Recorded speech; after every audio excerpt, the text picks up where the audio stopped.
So, good morning. In today's class, we will discuss about the fresh chapter, a new chapter. So, that is known as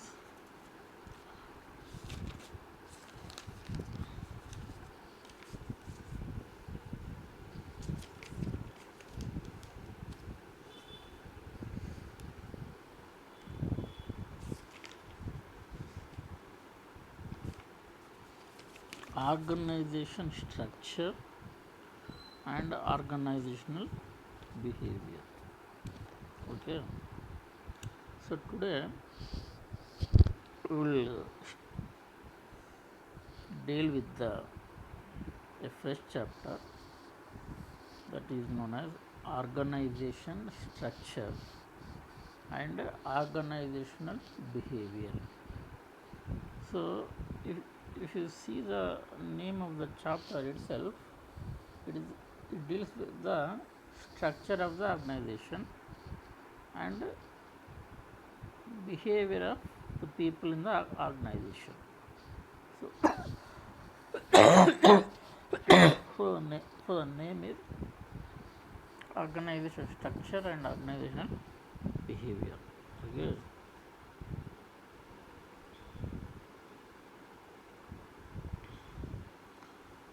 So in this, let us see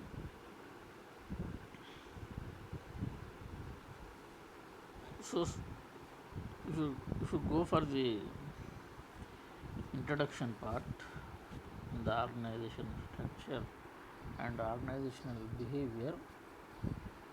So, selecting a suitable form of business organization is very important decision, as it is very difficult to change the form of organization later on.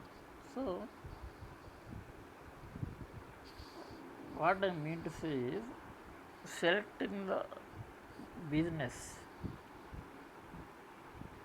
is very important. So, once you select the business, once you are opting to do the business in that area, again if you want to change the business area, it is very difficult. That is why care should be taken before selecting the form of business. The choice of the type of organization structure depends on the following factors. So, the choice of the type of organization structure. So, type of organization structure is to be in which type. That choice of type of organization structure depends upon the following factors. Okay. So, what is the following factors? First factor is nature of business. Nature of business. In the nature of business, it will include trading, service, manufacturing. That is the nature of business. First one. Second one is scale of business. Whether the business is small scale business, medium scale business, or large scale business. Capital required to start the ownership. So, how much amount of initial capital that is required to start this business, that is also decides the type of organization. So, fourth point is market conditions. So, before the choice of type of organization structure depends on the market conditions also. So, if you have to look at the market conditions, if you go for a particular type of organization, if the type of organization is already existing in the market and the products are available, readily available in the market. If you select the same type of organization, it will be of no use. So type of market conditions also will play a vital role for, for selecting the choice of the type of organization. Technical problems. So if you select any type of organization, technical problems will also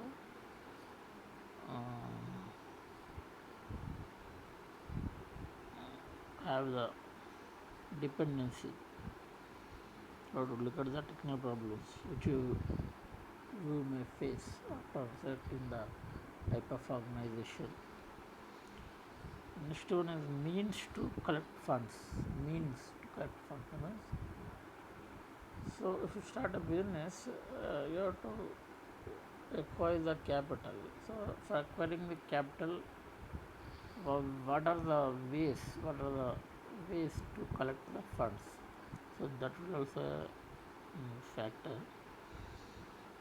Next one is you have to see government policies. So if you select a type of organization, so in that type of organization, any government policies are there that should be taken care of. Then degree of risk. Degree of risk. That means degree of risk is always there in any type of organization, but you have to look after, you have to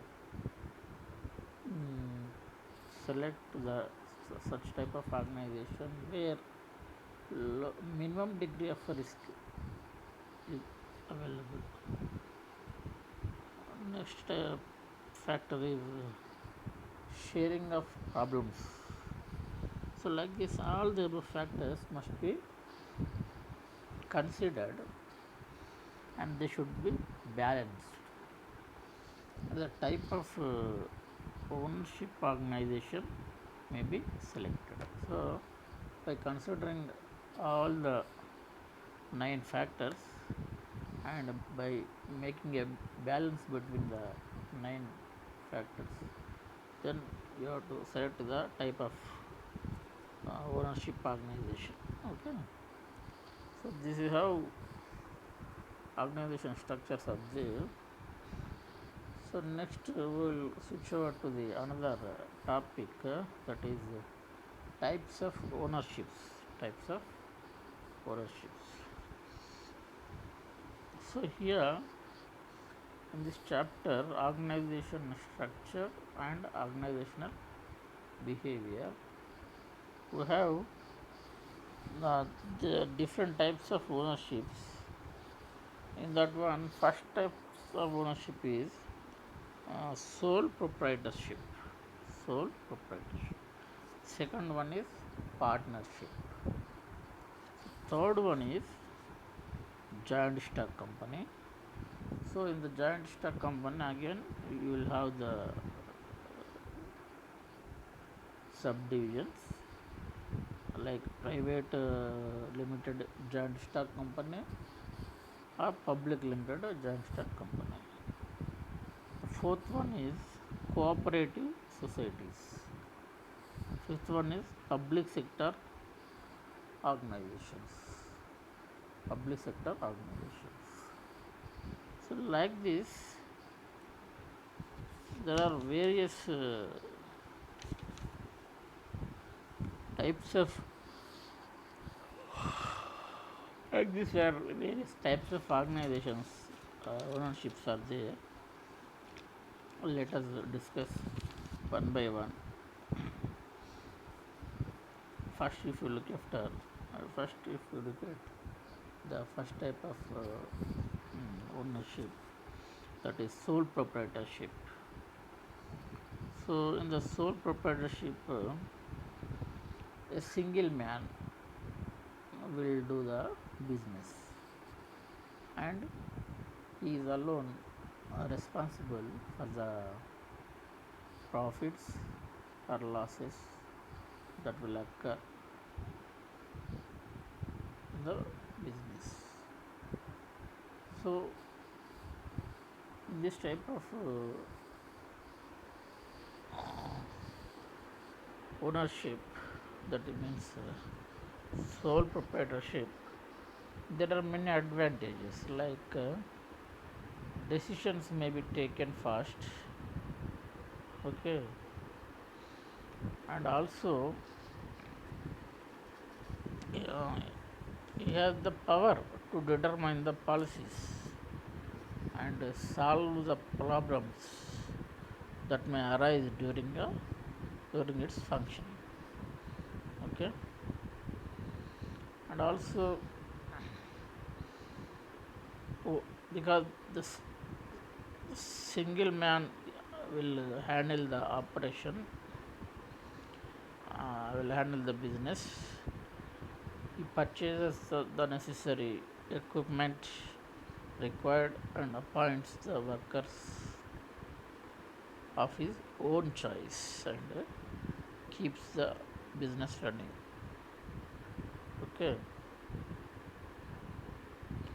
so this type of sole proprietorship, the business is owned and controlled by a single person with or, without hired labor is called sole proprietorship. Okay, the person who runs sole proprietorship is called as sole trader. Okay, starts he starts the business with his own capital. Okay, so like that, it is mostly suitable. This type of uh, what is known as this type of ownership is mostly suitable for the small scale industries like printing press, auto repair shop, woodworking plant, commercial shops, etc. So like that, it is suitable for this type of uh, organizations. And if you look at the advantages of sole proprietorship, it is very easy and simple to start. So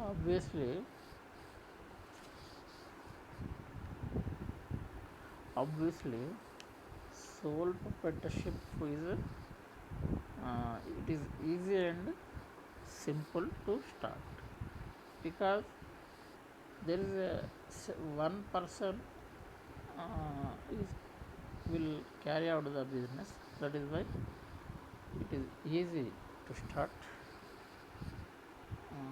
So second advantage is organization is simple because there are no many persons, only one person, and he will take the necessary workers. So organization structure is very simple. Third one is this type of ownership requires less capital.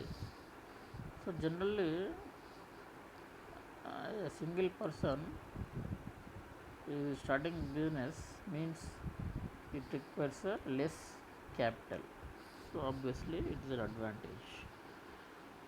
If he works more, he gets more profits. That means he is the only person to take the decisions and policies, and if he concentrates more on the business, obviously he gets more profits.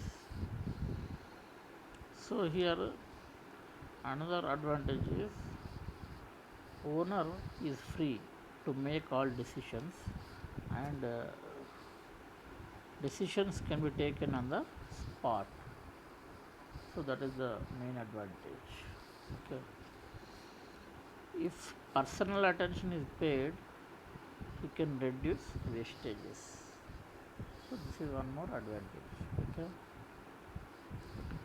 Next, business secrecy can be maintained because only one person is handling the business activities. He only knows all the uh, information about the business. That is why business secrecy, secrets of the business can be maintained. So that is the advantage. Then it is flexible because only one person is there, is the investing man. He can take he can take the persons as per his requirement.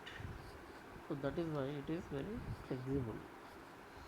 Next, it is free from government regulations. It is free from government regulations. So here, if you start this type of business like sole proprietorship, so government doesn't have any control on this type of business. That is why it is free from government regulations. Next advantage is personal attention can be paid towards customers and business. So, because only single man handles the business, personal attention can be paid towards the customers and towards the business. So, these are all the 10 important advantages of sole proprietorship. Okay. So again, we have this type of business activity, that means sole proprietorship. We have disadvantages also. Okay.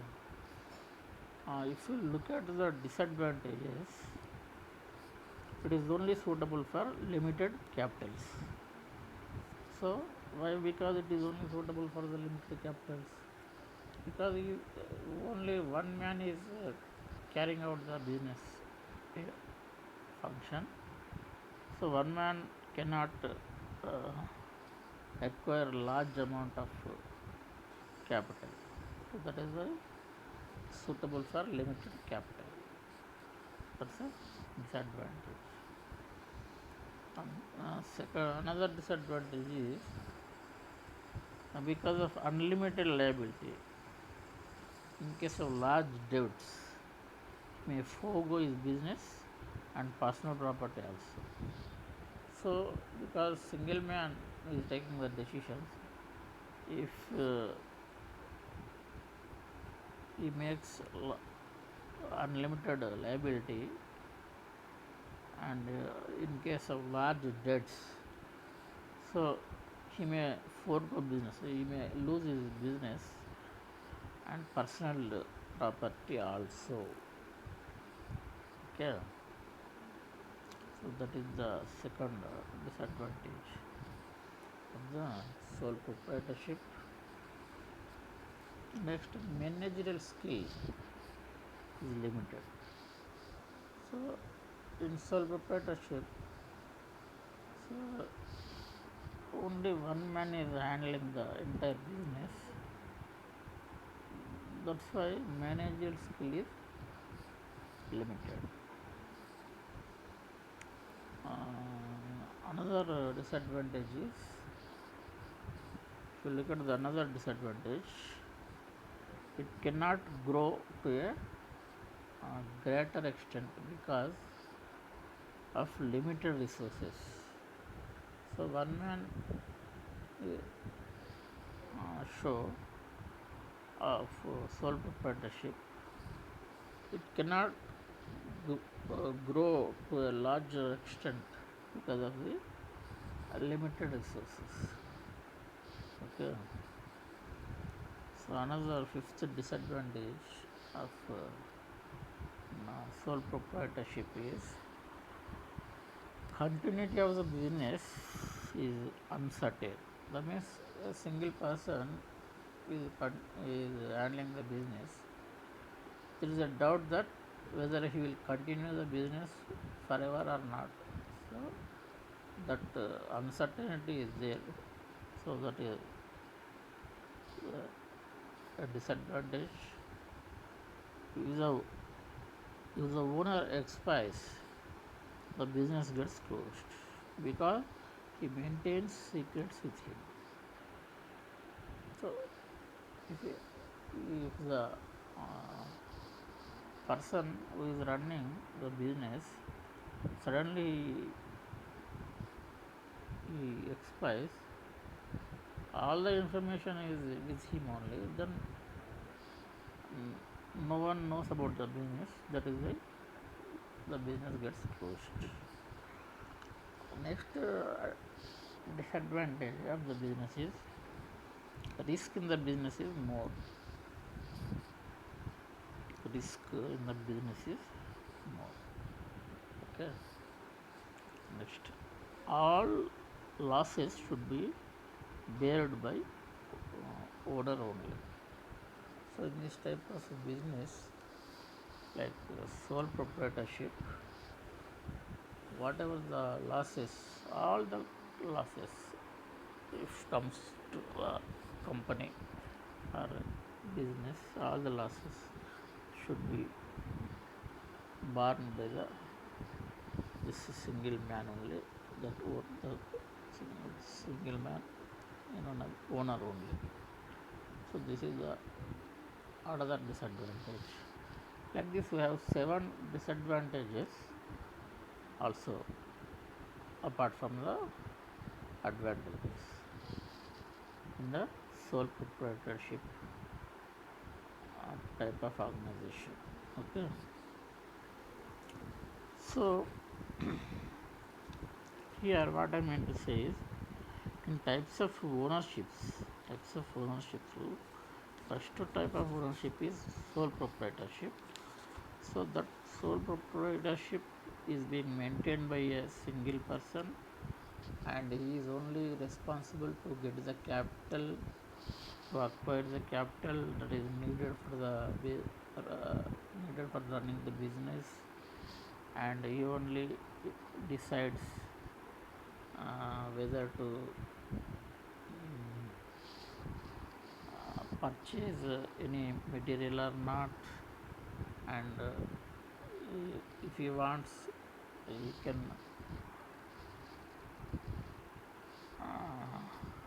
undoubtedly purchase material and equipment, and also you can hire the workers needed for the functioning of that business, and is he has the power to determine the policies and solves any problems that may arise during its functioning. Okay. So this type of sole proprietorship is basically suitable for the small type of industries like printing press that we have discussed, auto repair shop, and also woodworking plant and commercial shop circuits. Then we have seen the advantages of sole proprietorship and disadvantages of sole proprietorship. So this type of ownership, sole proprietorship, it is having these many factors to consider. Another type of ownership is, second type of ownership is partnership.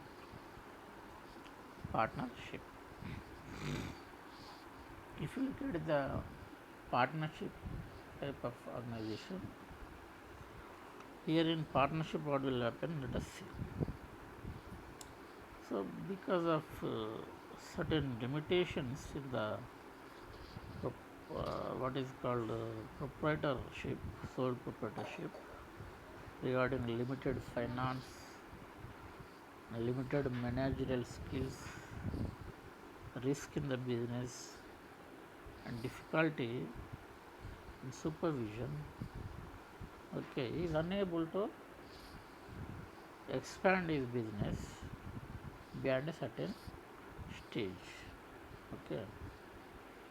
So because he is a single man, he cannot acquire a large amount of capital. So you can expand the business beyond a, you cannot expand the business beyond a certain level, certain stage. So at this stage, the individual owner may wish to associate with him more persons who have either capital to invest or business or possess special skill and knowledge, possess special skill and knowledge to make the existing business still more profitable. Okay. Such a combination of individual traders is called a partnership. Okay. So let me tell you the definition of partnership. So it is defined as the relationship between it is defined as the relationship between persons who have agreed to share the capital and profits of business carried on by all or any of them acting for all. So this is the definition of the partnership. So if you look at the in detail of partnership, then the persons participating in the business are called individually as partners, and collectively the business is called firm.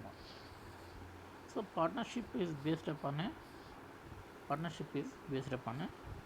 a written agreement between the partners, which is known as partnership deed. Okay.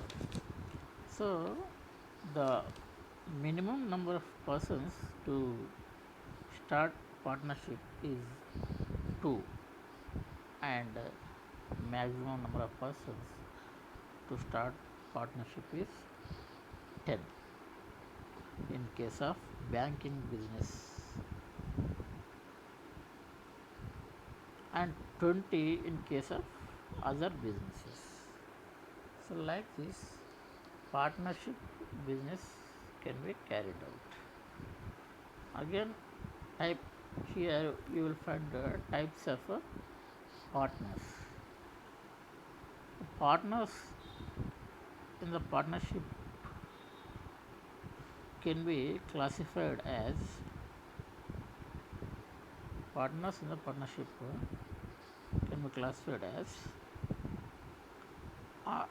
under depending upon the basis of their participation in the business. Okay. So let us see what are those points one by one. Okay. General or ordinary partner. So types of partners. First category is general or ordinary partner. He participates in the working of the firm and responsible jointly with the other partners for all liabilities, obligations and defects of the firm. So he is known as a general partner or ordinary partner. So second type of partners is active or managing partner. So he takes active part in the business and manages its affairs. In addition to his share of profits, he is paid some salary also for having been active in the business. That is about the active partner. Next type of partner is a limited partner. So he contributes his share of capital, and his liability is limited to his capital only. He doesn't take any active part in the administration. So he is a limited partner. Next type of partner, if you say sleeping or dormant dormant partner. He does not take any part in the business, simply invests the money, share the profits, and contribute losses of the business. So he is the sleeping partner. Next type of partner, if you see nominal partner. Nominal partner. For a nominal partner, what he does not contribute any money and does not take part in the business. Yet they are considered for the partnership only on the basis of their reputation. So some people have some reputation in the society. Because of their reputation in the society, their name will be included in the business. Those persons are nominal partners. Next type of partners is minor partners. Minor partners.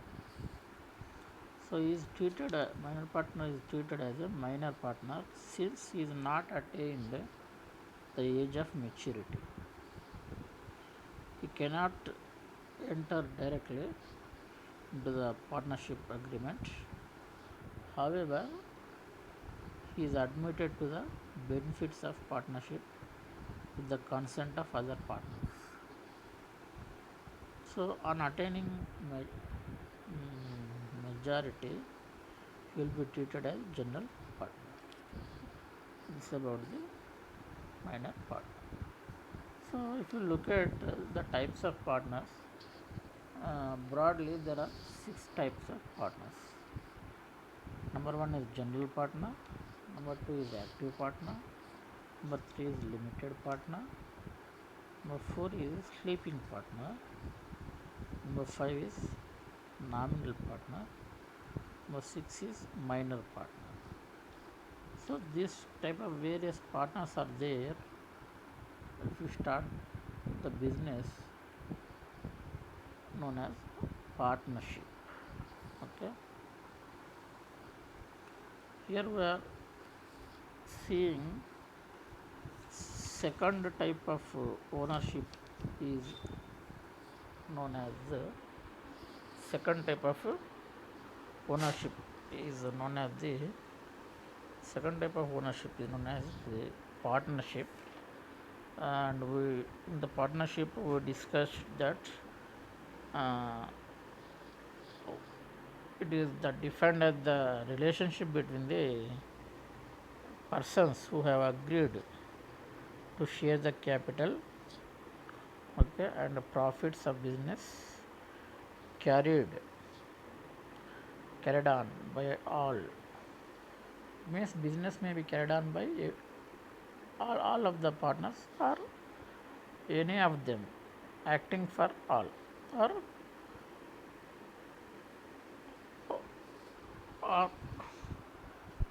all partners can carry out the business in the partnership type of business, or one person on behalf of all can carry out the business. So that is the basic definition of partnership. So here again we have come across one term that is known as the partnership deed. Partnership deed. Okay.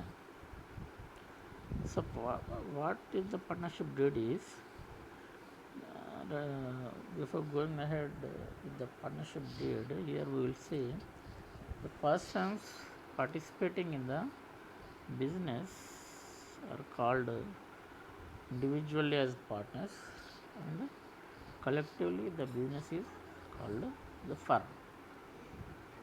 Partnership is based upon a written agreement between the partners,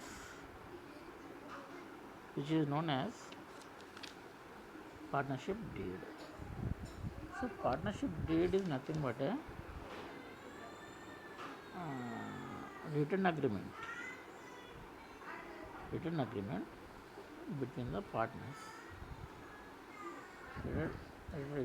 Written agreement between the partners, which is known as the partnership deed. Okay. So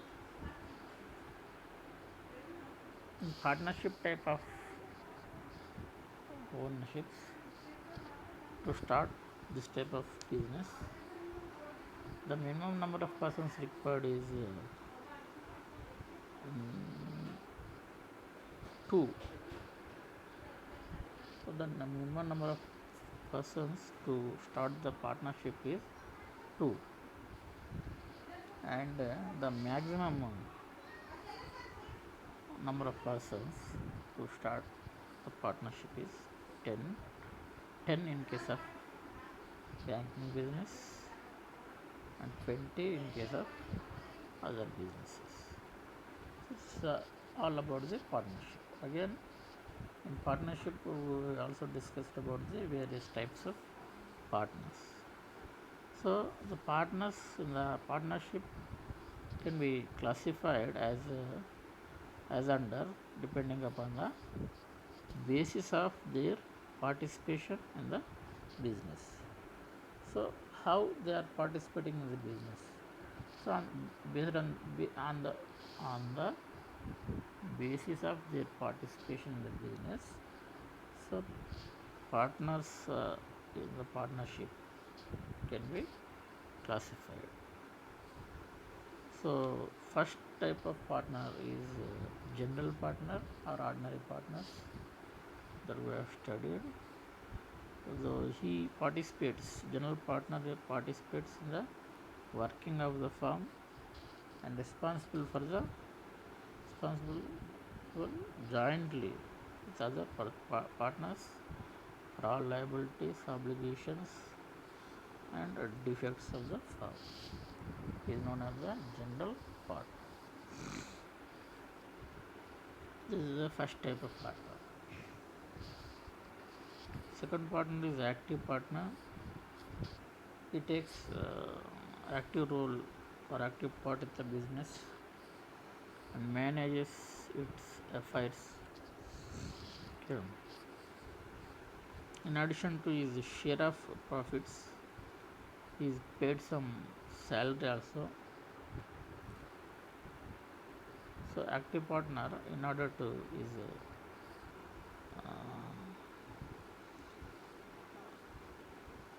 active partner, in addition to his share of profits, is paid some salary also for having been involved actively in the business.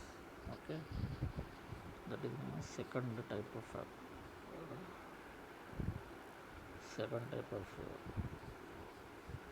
partnership, that is active partner. Third type of partner is limited partner. So he contributes his share of capital and his liability is limited to the capital only. Doesn't take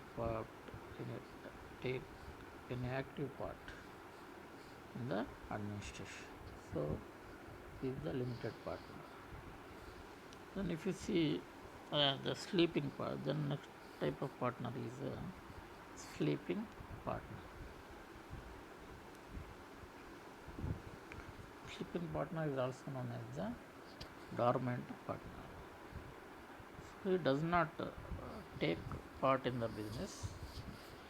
He simply invests the money share the profits and contribute the losses of the business.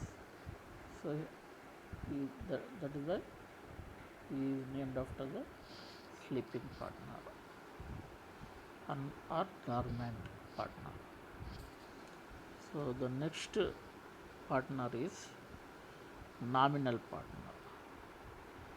The nominal partner doesn't contribute any money and does not take part in the business. Yet they are considered for the partnership only on the basis of their reputation. So, because some people have reputation in the society, they have been taken into the partnership even though they cannot contribute any money and also they cannot participate in the business activity. The such type of partners are nominal partners. So then minor partners. Minor partners is treated as a minor partner since he is not attained the age of maturity. Okay, he cannot enter directly into the partnership agreement. However, he is admitted to the benefits of partnership with the consent of other partners. On attaining majority, he will be treated as a general partner. So these are all the various types of partners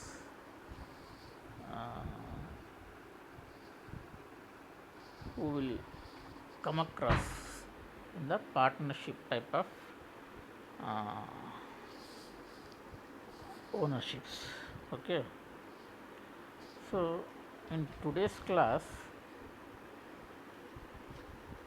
we started a fresh chapter that is known as organization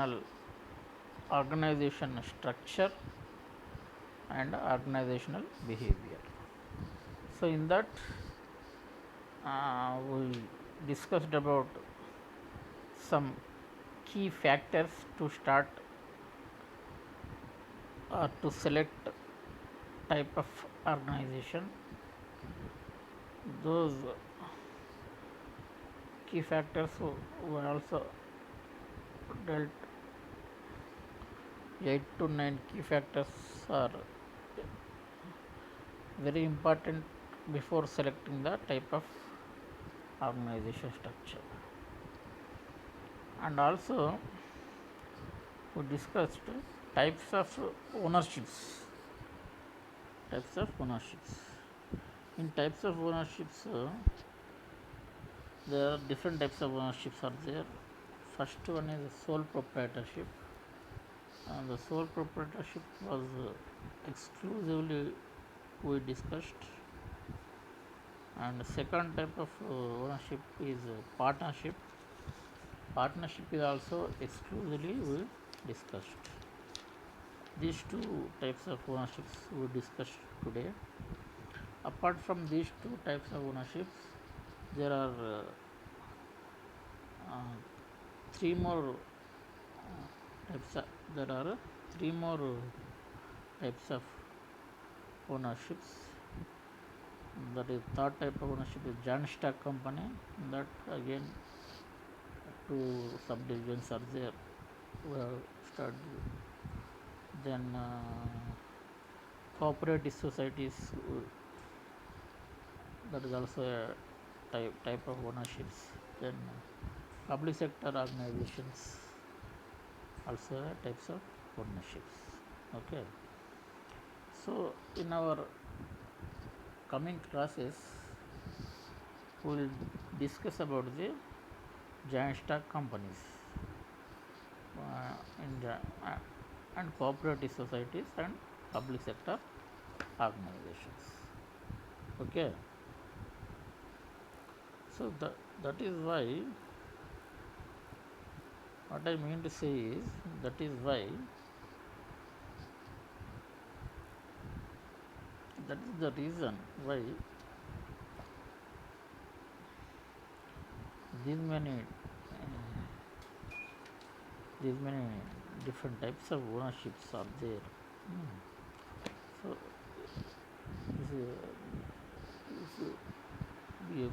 before concluding, uh, I'll give a note that all there are five types of ownerships are there. Out of five types of ownerships, we discussed elaborately about two types of ownerships, namely sole proprietorship and partnership. Okay, in coming classes, we will discuss about the remaining three types of ownerships. Okay, so with this, I am going to conclude today's session. Thank you.